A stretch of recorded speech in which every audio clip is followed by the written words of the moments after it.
Aunque protestante, Cecil nada tenía de fanático, y esta única razón hubiera bastado para hacer de este personaje el hombre más idóneo para colaborar con la reina Isabel.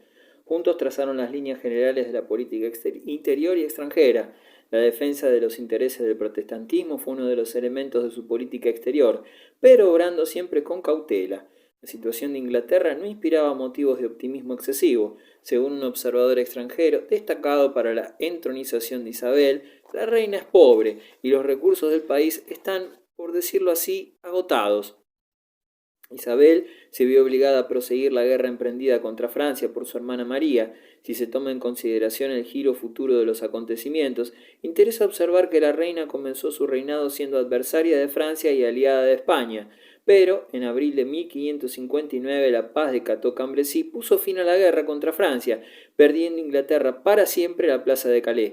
En el mes de julio siguiente moría Enrique II de Francia, dejando el trono a su hijo Francisco II, esposo de María Estuardo. Para Inglaterra esta mutación provocaría todas las dificultades políticas de los años siguientes.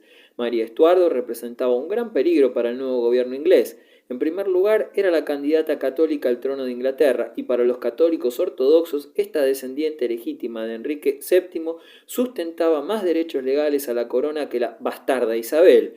En segundo lugar, María era reina de Escocia, país tradicionalmente enemigo de Inglaterra. Por añadidura, recibía de este reino la ayuda de su madre, María de Guisa, que reinaba en lugar suyo en dicho país, mientras que sus dos tíos, Francisco y Carlos de Guisa, eran los verdaderos dueños de Francia. En consecuencia, Isabel tenía que contar con una eventual agresión franco-escocesa en cualquier momento. La reforma en Escocia.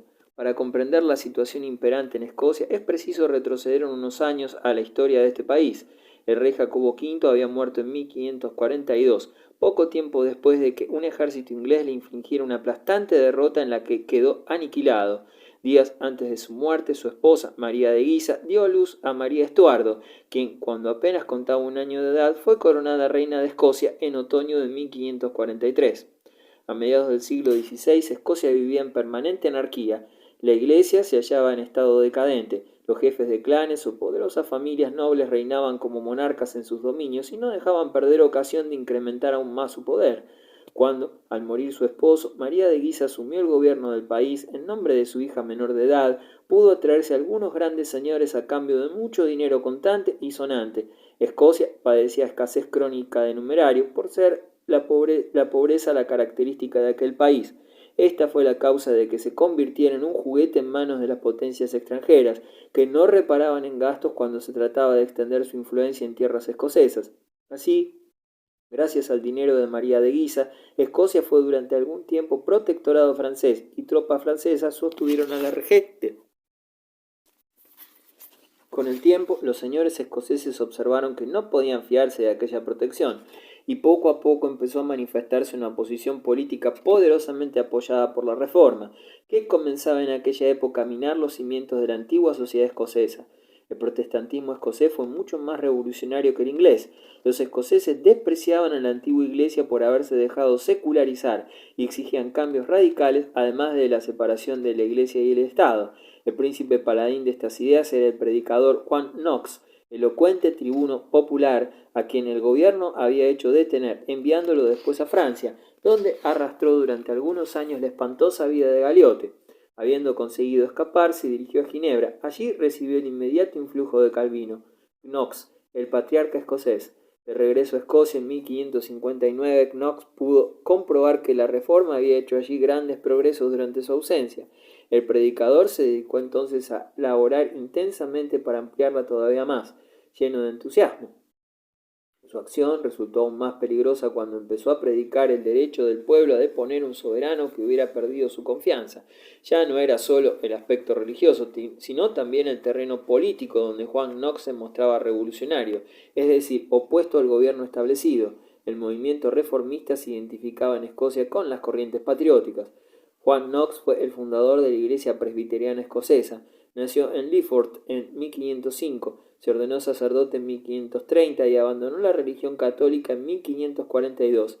Era hombre de terrible energía. Su elocuente y arrebatada palabra le granjeó enorme influjo tanto en la nobleza como en el pueblo.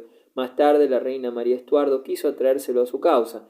A este propósito mantuvo con él varias conferencias que el propio Knox refiere en su History of the Reformation. En una de estas entrevistas, espantada, María de las doctrinas subversivas del jefe presbiteriano le preguntó enérgicamente: ¿pretendéis, pues, que los súbditos pueden hacer resistencia a los reyes? Ciertamente, señora, respondió Knox, si los reyes faltan a sus deberes. Todo lo que la ley nos manda es venerar al rey como un padre, pero si un padre se vuelve frenético, se lo encierra. Cuando el príncipe quiere degollar a los hijos de Dios, se le quita la espada, se le atan las manos y se le encierra en una prisión hasta que recobre la razón. Esto no es desobediencia, sino obedecer la palabra de Dios. Las predicaciones de Knox sembraron gran turbación en los ánimos. El pueblo escocés, interpretando sus sermones al pie de la letra, se dedicó acá y acullá a saquear iglesias católicas, dispuesto a la lucha final en pro de la causa protestante y nacionalista. Los jefes del movimiento calvinista se reunieron integrando una congregación que en octubre de 1559 declaró destituida a la regente María de Guisa, pero el poder constituido recogió el guante, movilizó a sus tropas y aniquiló al ejército de la congregación en diversos combates. Los patriotas escoceses se hallaron en situación desesperada y no vieron otra salida que solicitar ayuda a la reina de Inglaterra. Era exactamente lo que había previsto Isabel, a quien prolongadas discusiones con Cecil habían persuadido de que era llegada la hora de actuar. Por primera vez parecían coincidir los intereses de Inglaterra y los de Escocia. Ambas naciones eran protestantes y las dos se sentían amenazadas por la supremacía francesa. Nada más lógico en consecuencia que verlas reunidas en una alianza defensiva. Isabel decidió ayudar a los patriotas escoceses. Sobrevino luego una guerra tan rápida y feliz para Inglaterra que en julio de 1560 Isabel podía firmar ya un tratado de paz redactado en Edimburgo.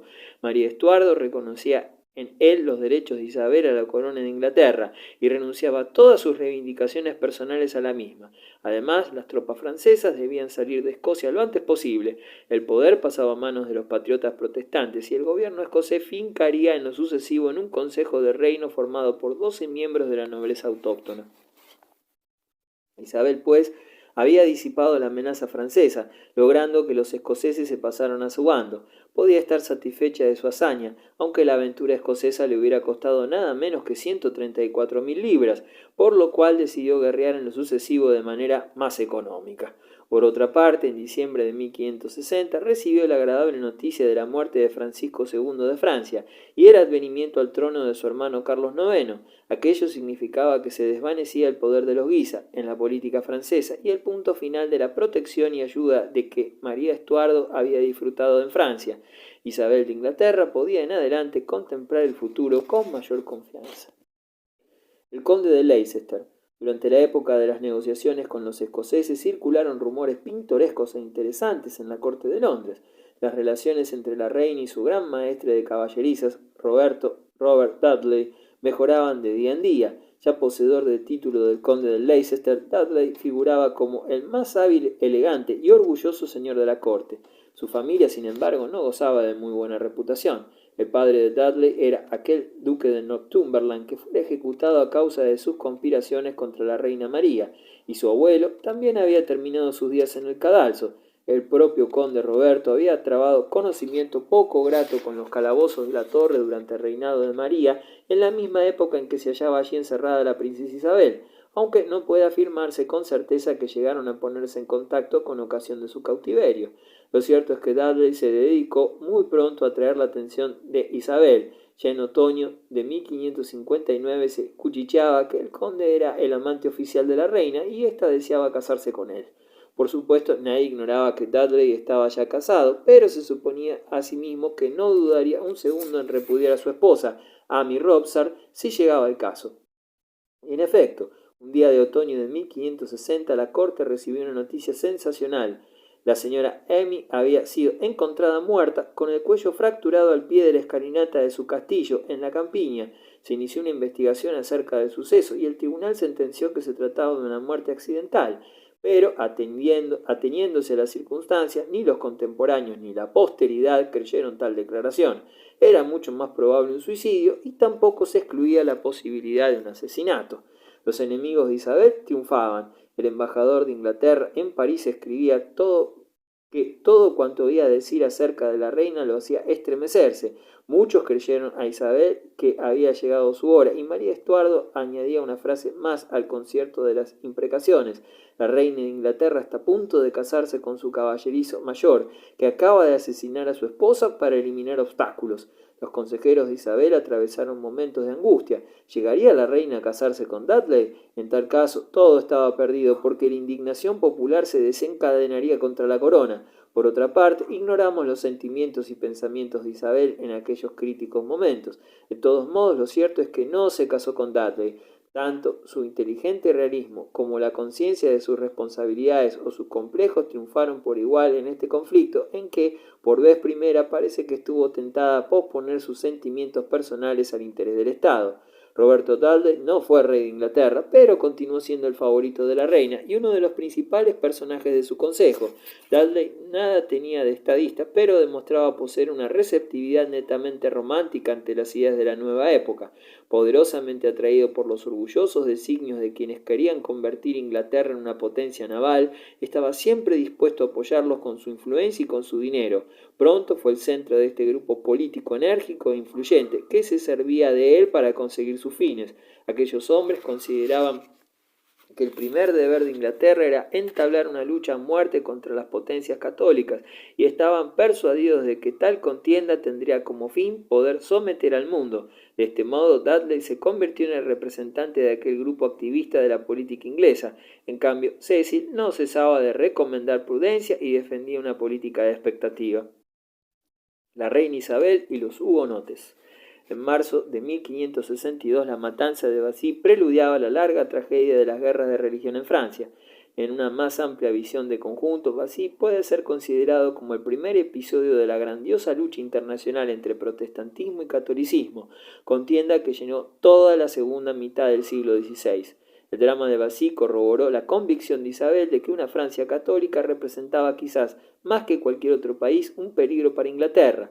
La reina debió razonar más o menos de esta manera. Suponiendo que los hugonotes fueran aniquilados, ¿qué ocurriría entonces? Los guises volverían a ser los dueños de la política francesa y acaso llegarían incluso a promover una cruzada católica encaminada a destruir el protestantismo en todos los países. En consecuencia, no queda otra alternativa para Inglaterra que sostener a los hugonotes.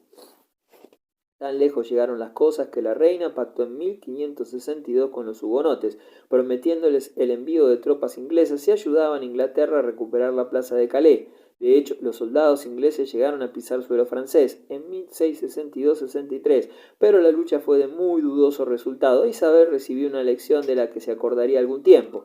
En lo sucesivo renunció a toda intervención directa en los asuntos franceses, prefiriendo ayudar en secreto a los hugonotes con sus consejos y con su dinero. Además, comprendió que, gracias a las guerras de religión, Francia dejaría de ser un peligro para Inglaterra y para su patria. La lucha proseguiría de año en año. Francia se debilitaría y quedó tan dividida que pronto fue incapaz de ejercer una influencia decisiva en la situación general de Europa. Isabel tuvo entonces ocasión de reforzar sus posiciones y se apresuró a aprovechar tan excelente oportunidad. Con todo, la situación no mejoraba para Inglaterra. Una de las causas determinantes fue la actitud hostil de España a partir de 1570. En aquellos mismos años se decidió el trágico destino de una mujer solitaria, María Estuardo. Su tragedia ejercería influencia profunda y duradera en la historia de Inglaterra.